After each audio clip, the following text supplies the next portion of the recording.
Hello class, today I am doing my denomination talk on Anglicanism. I chose it because I just don't have too much familiarity with it. The Anglican Church, or the Church of England, started right after during the Protestant Reformation. Famously, King Henry VIII wanted to divorce his wife. Catholic Church didn't allow that, so he just made his own church. Pretty easy, right? But in reality, the Anglican Church is a lot more than that. It is not just a means for divorce for King Henry VIII. It was a product of the Reformation. They maintained a lot of the liturgy of the liturgical aspects of the Catholic Church. So if you look at it, it does look the same. Robes, the windows, the decor. And there's one source here that kind of describes it as Catholicism without the Pope, which I thought was really interesting and very concise. There were some debates among historians over King Henry VIII's religious views. If he's using this church in England as a way to get a divorce, does he actually care about the theology? And there are some points that make it seem like he did. Some say that his religious views didn't really change. He was really a Catholic, but he didn't like the authority structure, didn't allow him to get the divorce.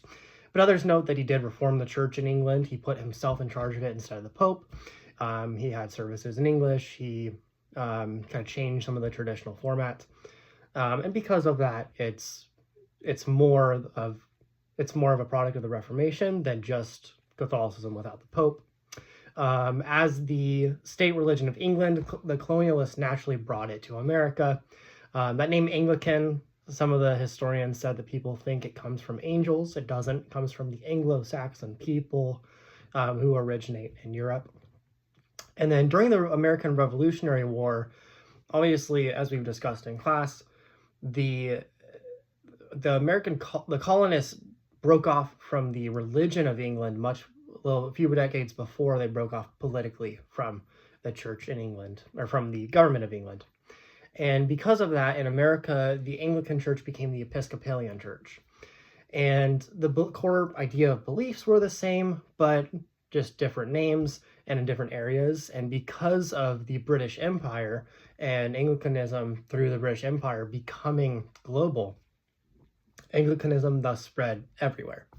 So in America and in Asia, it's known as the Episcopalian Church. However, in Europe and in the smaller parts of the world, or in other parts of the world in smaller quantities, I should say, it is still the Anglican Church.